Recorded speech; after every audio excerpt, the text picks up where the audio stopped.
Next chapter. Let's do this. Alright. What's going to happen now? In chapter 16.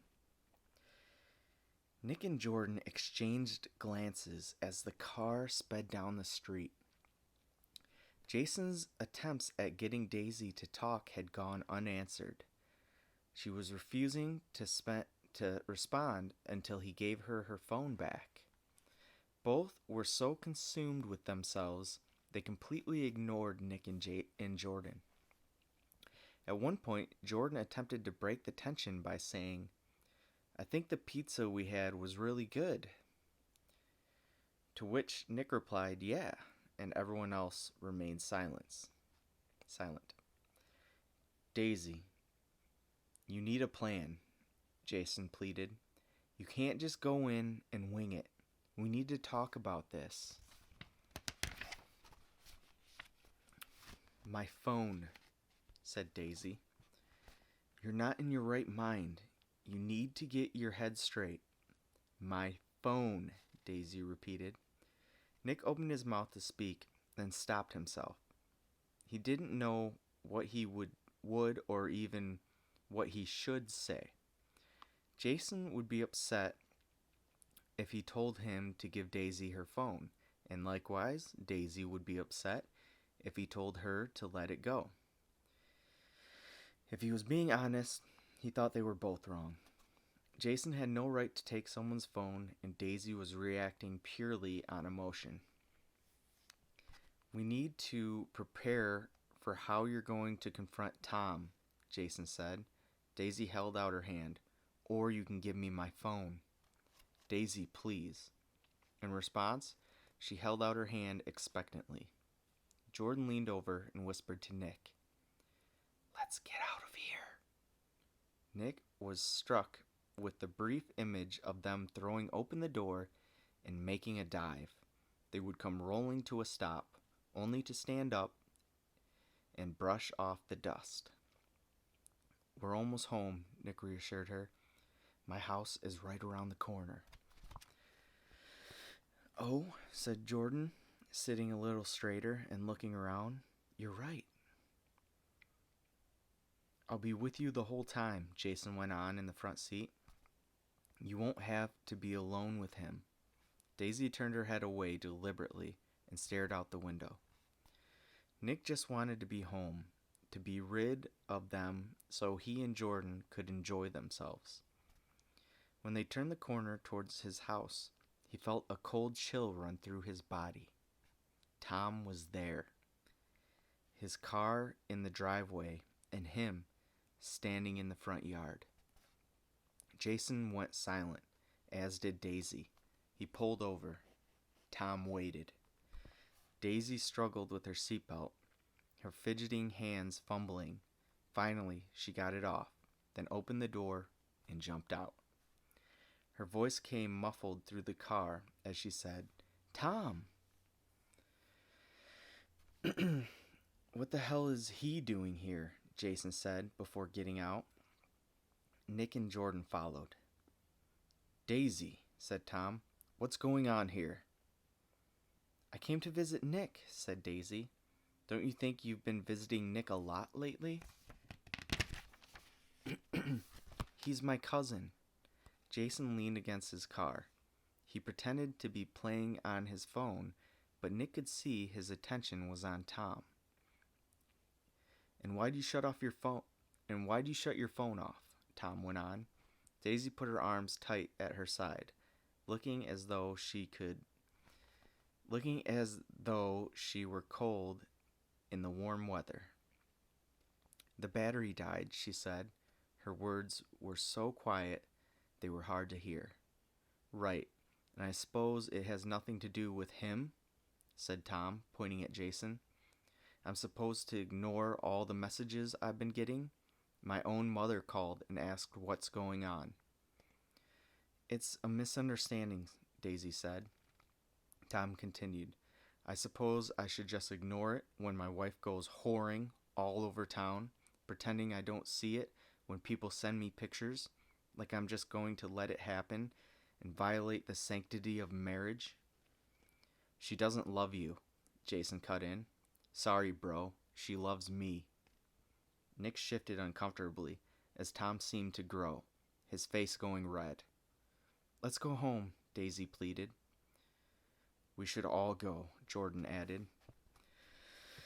Nobody's talking to you, Tom snapped. I want to know exactly what's going on here. Nick was ignored as he said, Hey! He wanted to step in and tell Tom not to talk to Jordan like that.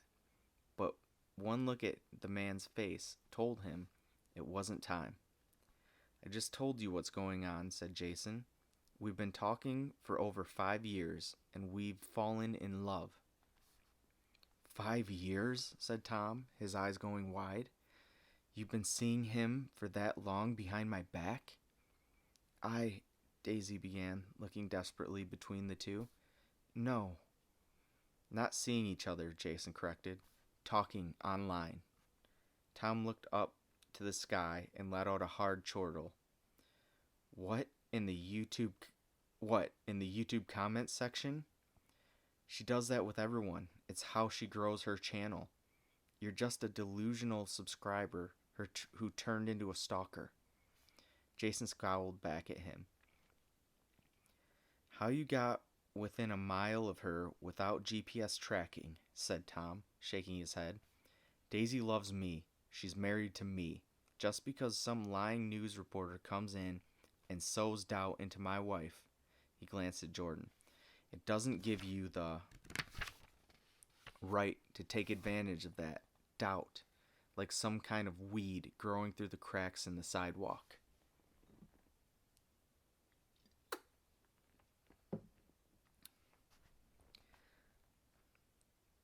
Lying news reporter? Asked Daisy, her voice finding its firmness.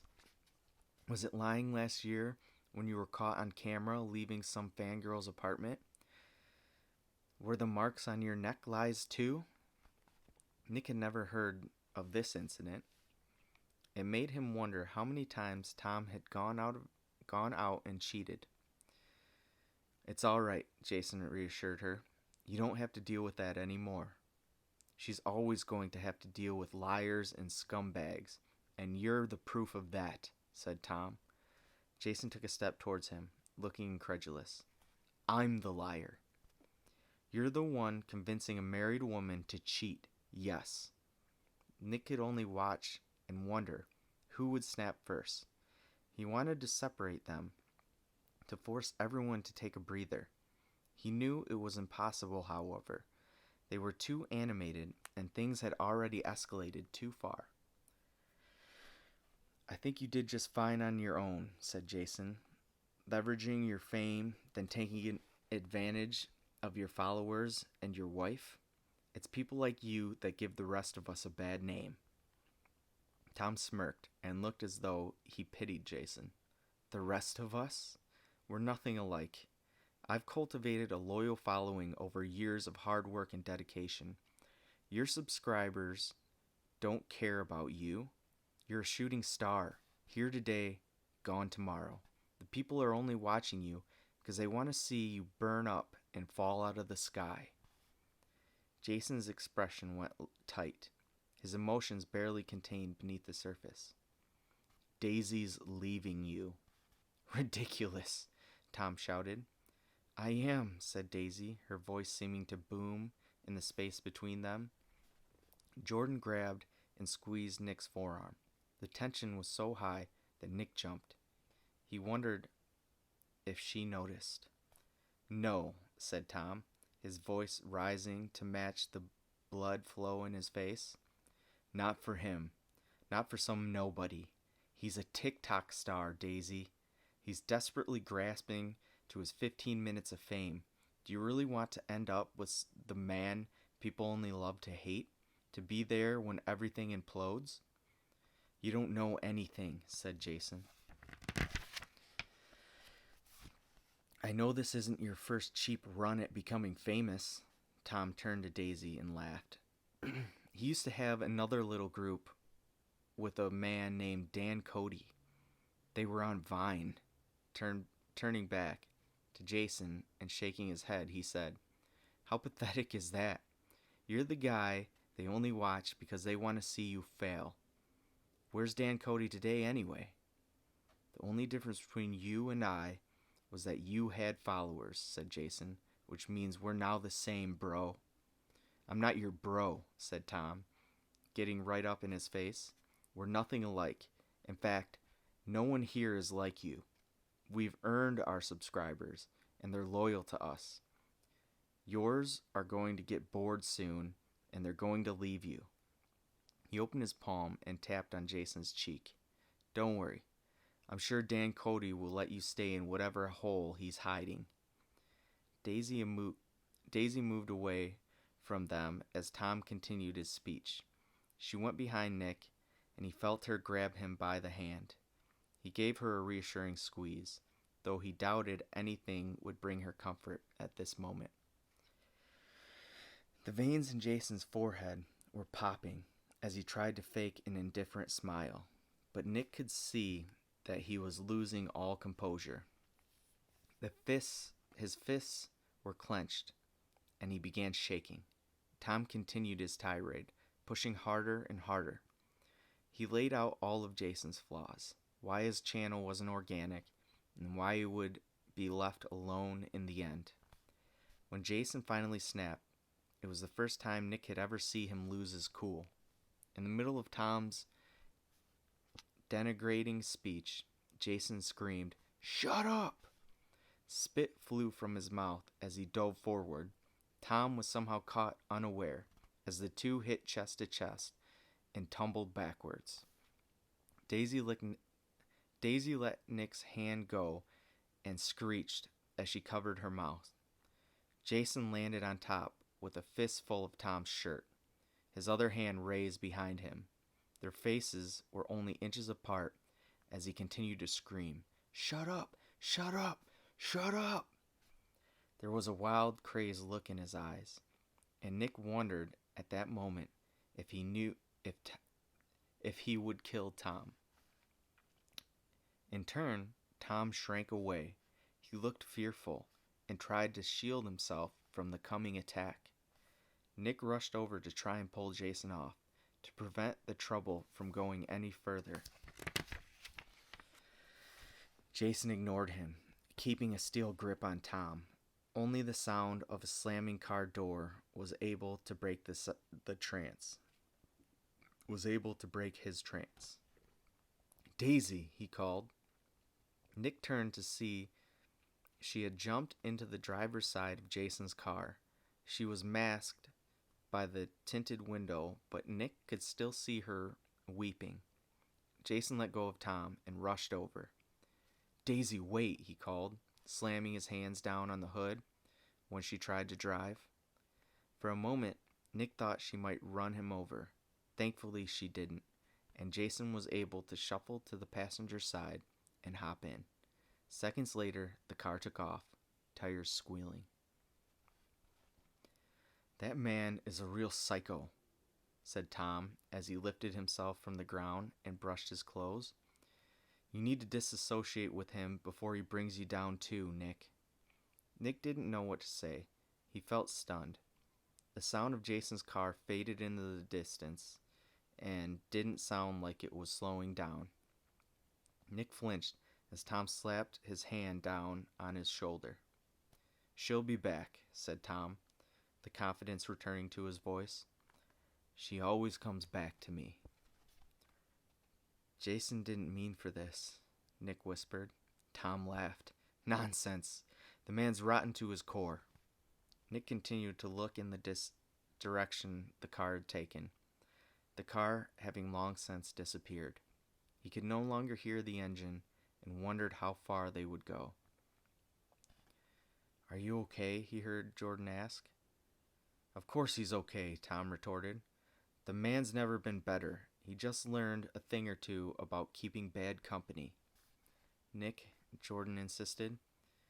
"Yeah," said Nick. Tom began to stare down Jordan. "Don't think I haven't forgotten you. Spreading lies about me in the paper.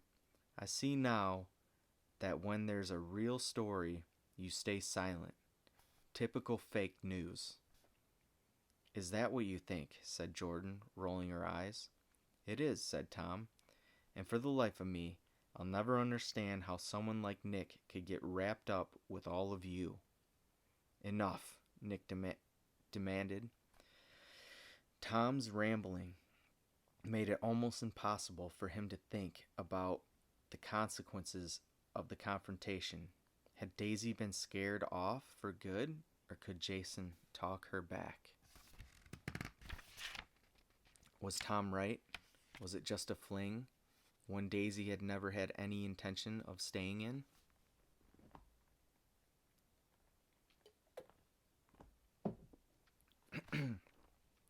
Tom began talking again, making Nick close his eyes and take a deep breath. I give it an hour and a half before she's back, and Pretty Boy is out of our lives forever. A perk I suggest you join us in. You're a class act, said Jordan, and you're a 2-bit reporter with no sense of journalism. Nick could feel the heat rising in his body, and before Jordan could try and defend herself, he stepped between them. I told you to stop talking. Tom's eyes went wide, but at that moment, Jordan said, They're live streaming. She held out her phone. The streets were flying by on the screen, and they heard Daisy, her voice shaking and filled with tears. Welcome to the show, everyone. Don't forget to donate money so we can keep dancing through your hoops. Please calm down, came Jason's voice. Where are they? Tom demanded as he tried to get a better view of the screen. The live video, presumably being filmed with Jason's phone facing out of the front window, the bottom quarter of the screen obscured with the car's hood. Nick knew Jason had a phone holder stuck to the windshield that he used for GPS. Whoever started the stream set it to the out-facing camera. We shouldn't record this, Jason's voice said in a soft panic. Why? They heard Daisy say. This is what it's all about, isn't it? We want everyone to see us. Well, here we are. This isn't appropriate. Daisy snorted a laugh through her hysteria. Appropriate. What part of anything in our lives is appropriate to you? I don't care, Jason pleaded. I just want you. This guy is something else, Tom complained. He actually thought he had a chance. It's cringy to have to watch. Nick glanced at him, but didn't say anything. He recognized the area flying by on the screen, the dirty abandoned buildings, the trash. Jason and Daisy were somewhere in Skid Row. Let's run away, Jason said. Turn east and keep driving until we're far away from here. Isn't that just everything with you? Said Daisy. You dream too big, Jason. You want too much. All I want is you. Tom reached out to swat the phone, then stopped himself. He put on the facade of amusement, but Nick could see the tension underneath. If he ever caught back up to Jason, there would be no more talking. He's a leech, said Tom. A dirty, immoral leech. Nick did his best to continue ignoring him, keeping his attention on the phone. They were going fast, and he wondered if they could get a ticket simply from the video. We shouldn't be watching this, said Jordan. Tom scowled at the sound of her voice. The hell we shouldn't. It's not right. That's my wife. Nick looked away for a moment. If anything, to get a break from the constant onslaught of drama, he focused his sight on Jason's mansion, towering in the landscape above them.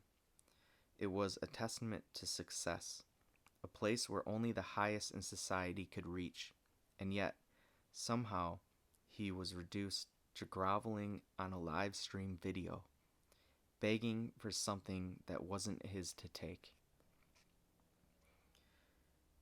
You don't love him, came Jason's voice. But I do love him, said Daisy. Of course she does, said Tom to no one. Daisy continued, "He's my husband. I don't know why I did this. I just wanted to get even, to do to him what he does to me.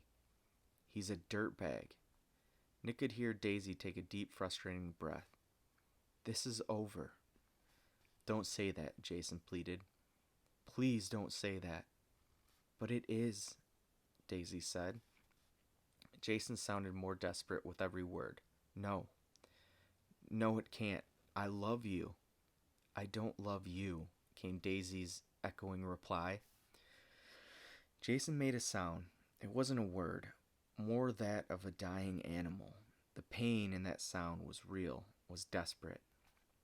Nick felt his own throat beginning to seize up, and then, like something out of a nightmare, a woman stepped out in the street in front of the car. She waved her hands around, trying to get their attention.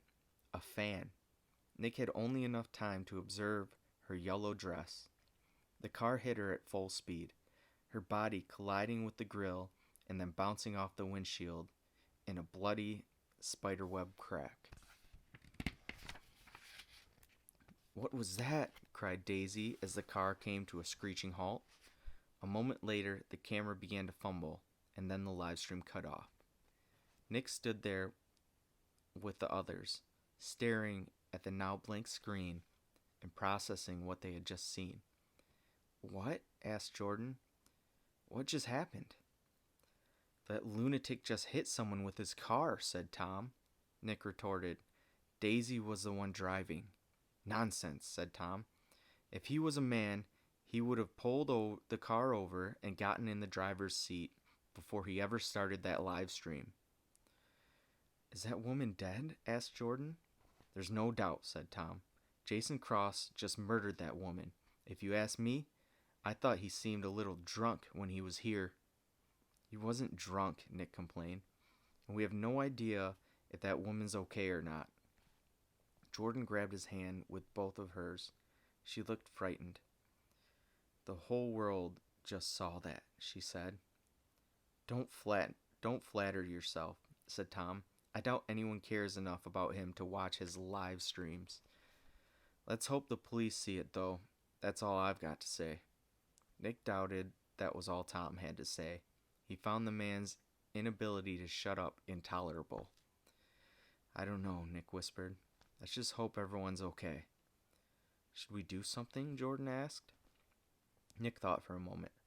There was no way they would beat an ambulance to the scene, so they would only be in the way if somebody needed assistance. Perhaps Jason and Daisy would need a ride home, however. "Maybe," said Nick. "I don't know." "We have to find them," Tom said after a moment. Nick decided he was right. Maybe there was nothing they could do to help, but that was guaranteed if they stayed back at home, at the house. They had to at least try. "Let's go," he said, and all three of them ran over to Tom's car and got in. Thus ends chapter 16. Oh, snap! It just got real. That was a pretty intense chapter. I probably read it more intense just because I was reading it intensely. All right, I'm late for dinner. Until next time, peace.